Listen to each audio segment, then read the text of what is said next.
What happens when we check out the cast members of a new season of Love During Lockup? Who are the new kids in class and who's the old one? And what do we find when we take dives into the life of Emily and Justin? To answer this and many more questions, allow me to take us back to the beginning.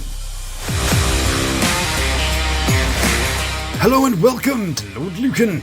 It's time to prepare yourself for the next season of Life During Lockup. On today's show, we've got a celebrity. We've got someone who thinks they're a celebrity. I'm back, bitches. Oh no, it's Monique. I mean, what the hell? Why do... Anyway, I will get to her in a minute. We've got some people that want to be celebrities. I must have swiped through 500 men. We dive into some of the lives of our cast. And we've got a good old-fashioned food fight. Day Justin gets out, he's gonna call me. Go outside! All this and more right here on the Lawd Lukan channel.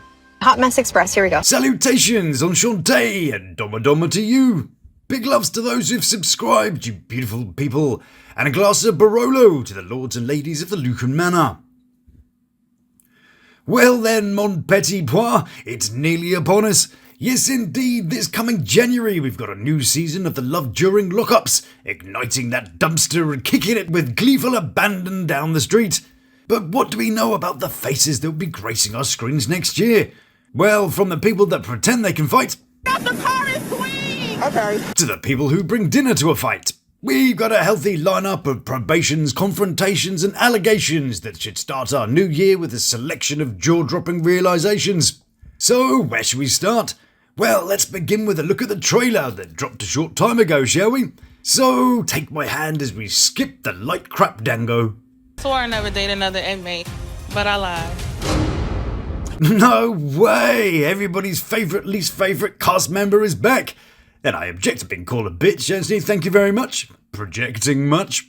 Yes, indeed, get those seatbelt extenders at the ready, because the woman who put up with Lalu's version of Dildo Baggins, Dirty Derek Warner, Anything else you want to say? Leave short kings alone. is back on the scene to fill some airtime and the majority of your screen. After being seen with a new boyfriend about a year ago, she's decided that what her wig company could do with is some free advertising. Make it through anything. See? Check out the wigs in the background. Well, you would do though, wouldn't you? If we get to turn her life into a comedy for the next however many weeks, then she may as well get some light on her business in return. Check out that teeny tiny light though she's got there. TikTok shop much? Now, what the hell is she planning on lighting? Well, I think we're going to need a bigger light.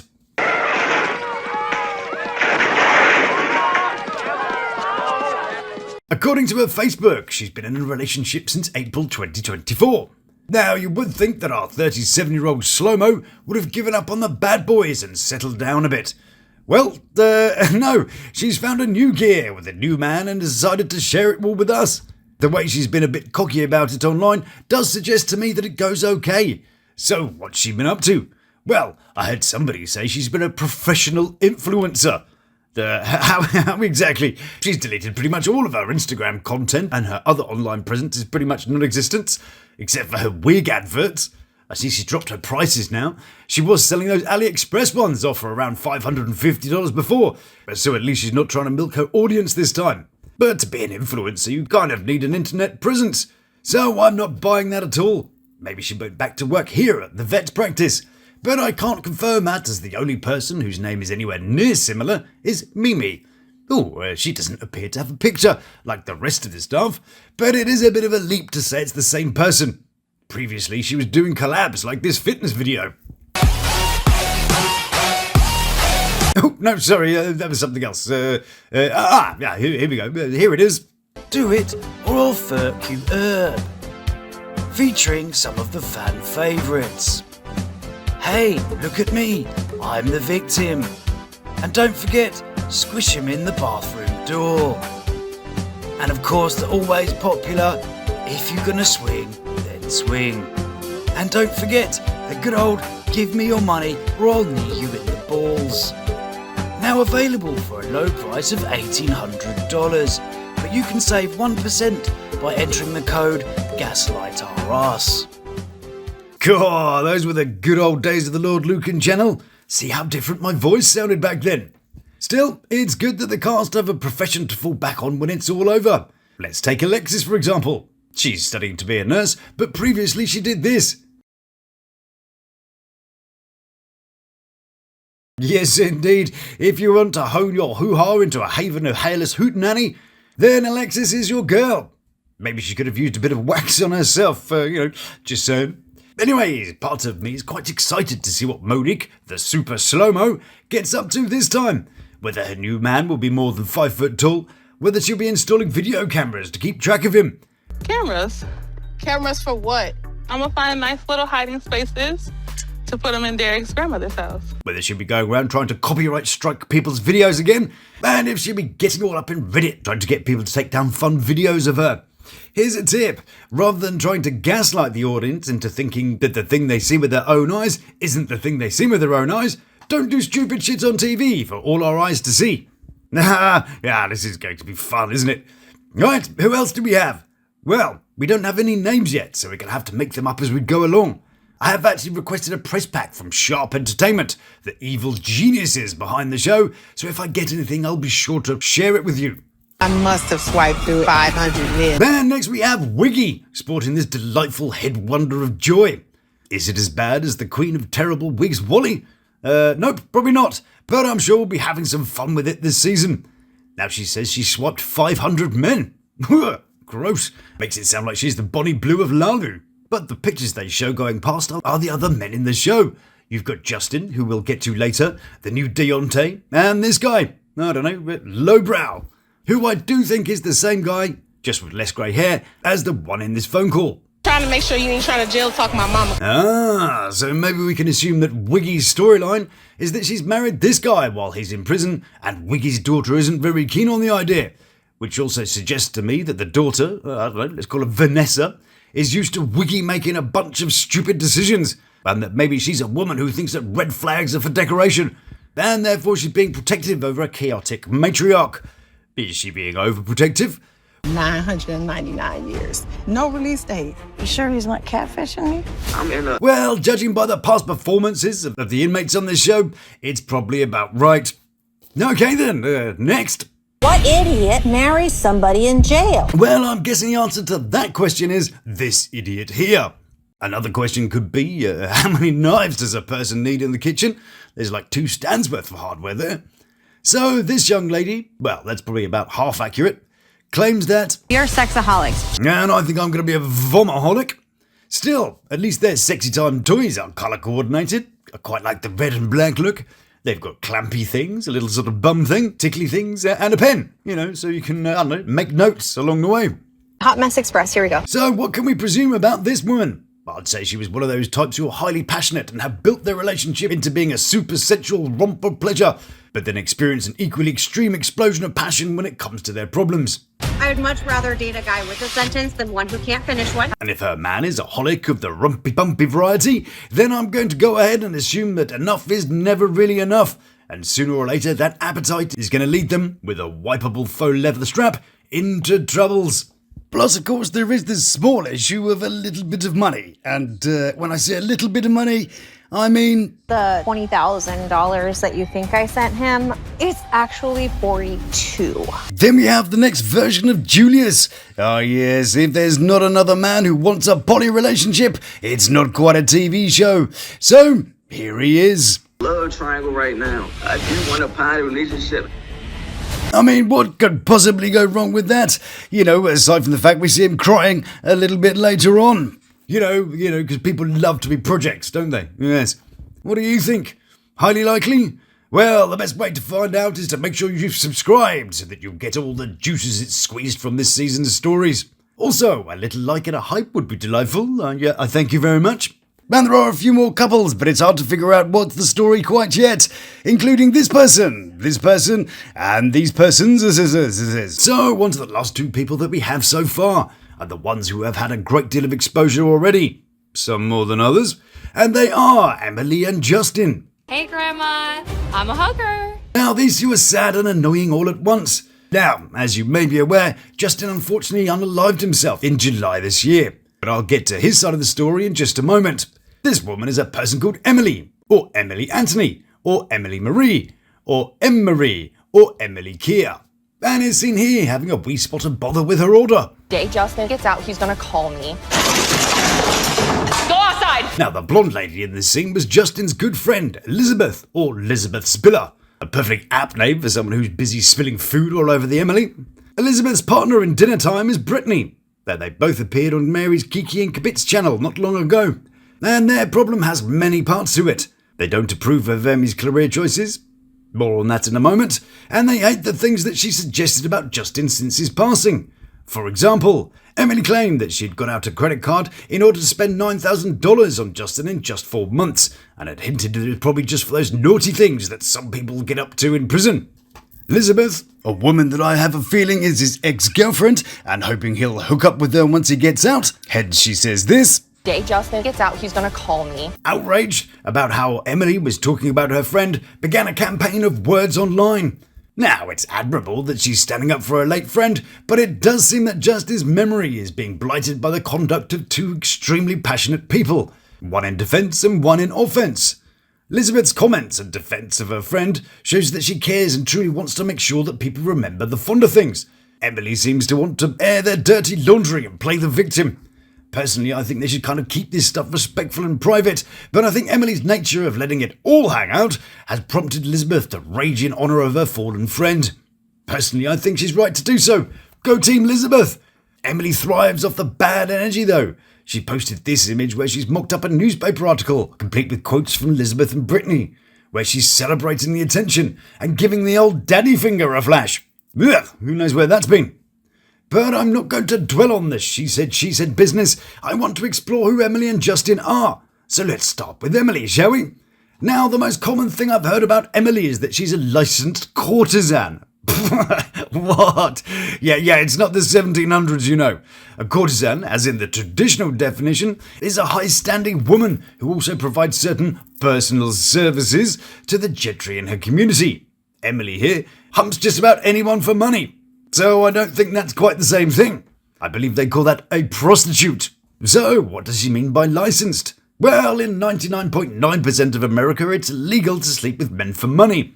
And for those people who like to peer in the adult entertainment industry, they're not licensed, they're checked and tested. And when it comes to being paid for your activities, we all know I'm not talking about those sugar babies. But there are just a few dim and distant counties in Nevada where it is still legal. But they don't license the girls, that's not a thing. But they do license premises. So, maybe Emily's just a warehouse, which actually is suggested later on, but I'll get to that. But where could they do that? I mean, surely they don't just advertise this stuff online. Hang on a second. Takes a lot of work. Here we are at Bella's Hacienda. Your solace in the high desert. Safe, discreet, intimate human connection. Legal and licensed, number 520. Blimey, there's like 520 of these places. Situated in Wells, Nevada. Hashtag elite niche. Yeah, again, I believe half of that. A place where Emily promotes is somewhere you can obtain her services. A place she tags on her ex-Twitter account. Well, it's good that she manages to get back to work after the death of her man, isn't it? This was about 2 months after his passing, and slightly earlier than her first, how do you say it in a YouTube-friendly way? Her first encounter of swiping many men at once, shall we say. She even posted a little schedule so you could plan your meeting with her in advance. It's not her first place of work, as in January she went under the name Cammy and worked in this delightful venue. She's got some fans though, and seeing as this is all public information, let's have a look at them, shall we? We've got this guy who says she's his favourite baddie. I wouldn't put your hands on him if I were you. You've no idea where he's been. And this guy, Scott. Now that's a name you always worry about, isn't it, if you're going to meet a man called Scott? Well, here he is. Delightful. He's 65, retired and married, and living with his wife. He likes to post how bad it is that prostitution is being frowned upon in Nevada. I wonder if his proud wife knows about that. Well, that cost of living crisis has really hit Santa hard, Probably haven't hit him as hard as those hookers have, but anyway. All of which makes me wonder if this scene with Justin is him finding out about all this. To be in love with somebody that lives the life that she lives. Third, a little bit of hookering isn't all she gets up to. She recently appeared in this delight. Titties go bounce, nuts go slap, slap, slap. Glizzy in every hole, no cap. Yeah, I've had a very harrowing time looking this stuff up, so I'm gonna go start a GoFundMe for eye replacement. She does absolutely nothing for me. There's nothing about this woman that makes me want to explore her career any further. I find her annoying and not at all enticing. She's just an easy lay who tries to make herself sound classy. No, she's tacky, well used, and offends my senses. She does, of course, do the fans-only site, but I'm not going to go there. I think I've seen enough of her already. And I can guarantee that I've pretty much seen all of her already. So, what about the other careers that she claims to have? Let's go look at that, shall we, and recover from all this debauchery. Well, she advertises herself as fiercely dynamic fashion. She registered the company in April 2023 and signed a lease for this place here in Fallon Lane in Altoona, where she stayed for about a year before moving to a cheaper location here in North Broad Street. She sells clothing which exemplifies a rebellious and abrasive personality. Got to say though, the clothes she was selling here don't exactly say fiercely dynamic to me. There's a average middle-aged lady who's got to pick the kids up from school. There's nothing dynamic about this. It's sort of normal, pedestrian, unsurprising. I look like her. The label says wow, but the content says nah, seen it all before, and I'm turned off. On her site, she always has a blog where she tells her own story. For example, when she was a corrections officer. So let's settle ourselves in for a spot of story time, shall we? Let's dive in. When I was pregnant, and since the donor was not involved, I always got to hear how I didn't know who the father was. So I took matters into my own hands and started the rumour that I had no idea there was like 5 different options. yeah, I bet that wasn't her option. I bet that was just the way it was. But yeah, anyway, this is not the mature thing to do in any matter. To this day, that's still what I do. What's that? You're still a whore? Or you're still doing stupid stuff? I'm not quite sure there. But anyway, when I worked for the Department of Corrections, that's got bad news written all over it, hasn't it? I was even fortunate enough to be informed by the commander that I was only there for attention, and how me being dressed in khakis and a black shirt was me dressing like a whore. Then, most recently at the place of work, I was informed that someone was telling me that I'm known as a hoe, and everyone has hit it, which was news to me. Really? Have you read your own ex-profile? I mean, the amount of sausage that's been going on there, we all thought you were a butcher. There's more bratwurst than Germany. Anyway, let's break down my current life and the red flags of being a hoe. Well, being a hoe, that's probably a red flag right there. Let me spoil it for you. The next bit is all about sort of like, yeah, it was a great confidence booster being railed by everybody in town. Then boo-hoo, I had a bad time with a relationship. Then she says, I started a lonely pants. What a whore, right? And from my perspective, if I'd been labelled something my whole life, I might as well go and make a profit of it. So there's a difference then between being labelled it and being actually it. If you were labelled it, you wouldn't make a profit of it. If you are it, then you can make a profit of it. I mean, this is not simple mathematics. I'm solely talking from my perspective on this. I have no interest in even holding a casual conversation with somebody at this point in my life, so why would I ever send someone pictures? What? This doesn't even make sense. Okay, you're not going to send them pictures, you're just going to make them available online. Which I suppose, is that different? The control is in my hands of what I post, and I profit from it. It's so degrading. I guess that's like a quote from somebody. Well, at least I'm not sending it out for free. Yeah, because that's totally different. My personal preference is that I also don't reply back to messages on anything, because I have control. I'm not going to make custom content just because someone asks me to. Lonely pans, in my opinion, doesn't define me. But I'm not going to hide it either, because I'm not fake. True, yes, those are natural. Does it come with a label of thinking I just do anything with anybody? No, but your Twitter account does. Absolutely. Yeah, that's what I was thinking. What was the difference before I had it, though? People are going to think what they want, so let them. But all you're really doing is just proving the people were right all along, really, wasn't it? But, you do you. Good job. Now, one of the interesting things about her business registry is that it's in her former name. Emily Keir, and it leads us to this address in Pennsylvania, an address which is also registered to a company called Bonita Steel, a company that apparently specialises in steel and is a warehouse. See what I mean? She is a building after all. But Bonita Steel, or Bonnie Steel, or Bonnie Anthony, is a lady in her 50s and presumably Emily's mum. So rather than use her position to build up money to free herself and her son from her past and a career that isn't future-proof, she's spending it on ridiculous non-existent business which is only open from 12 to 7 whenever she's in town and not servicing the likes of people like Scott in Nevada. So for my 2 cents, which due to inflation is probably about to dime by now, she's a cheap, uninspiring hoe that would rather embrace her lifestyle than build a new one. And I do wonder if Justin, who is better looking than any of the men she's been with publicly, and that was a lot of guys that I saw servicing her on her account, was aware of this.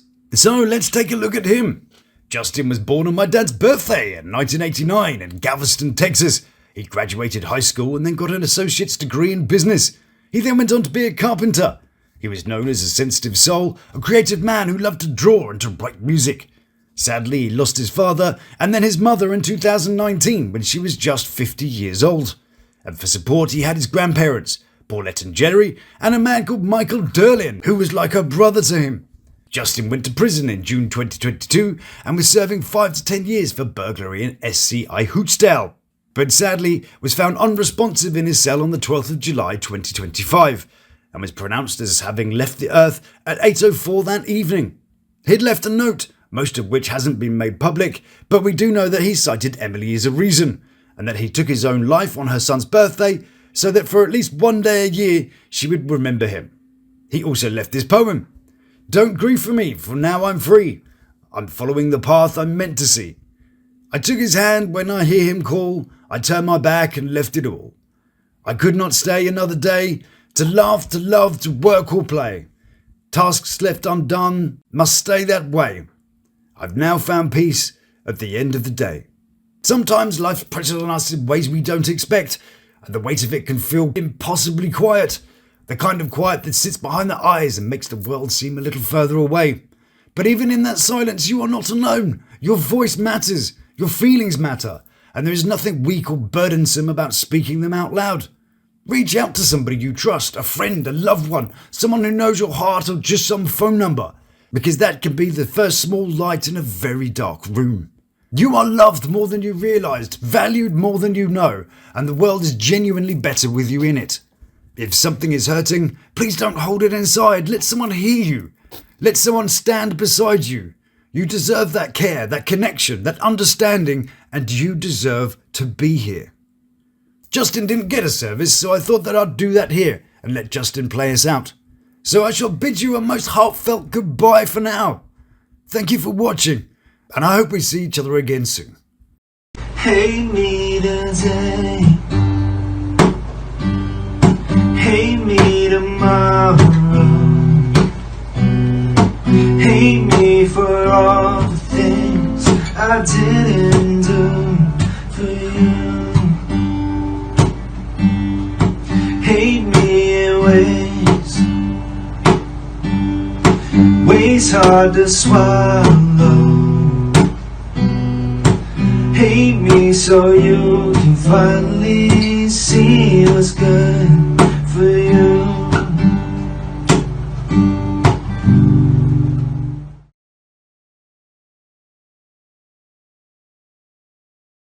So if you like what I do, then please do like, subscribe, and check out one of these little beauties. So until we meet again, stay beautiful, love to my 3, and you take care of yourself.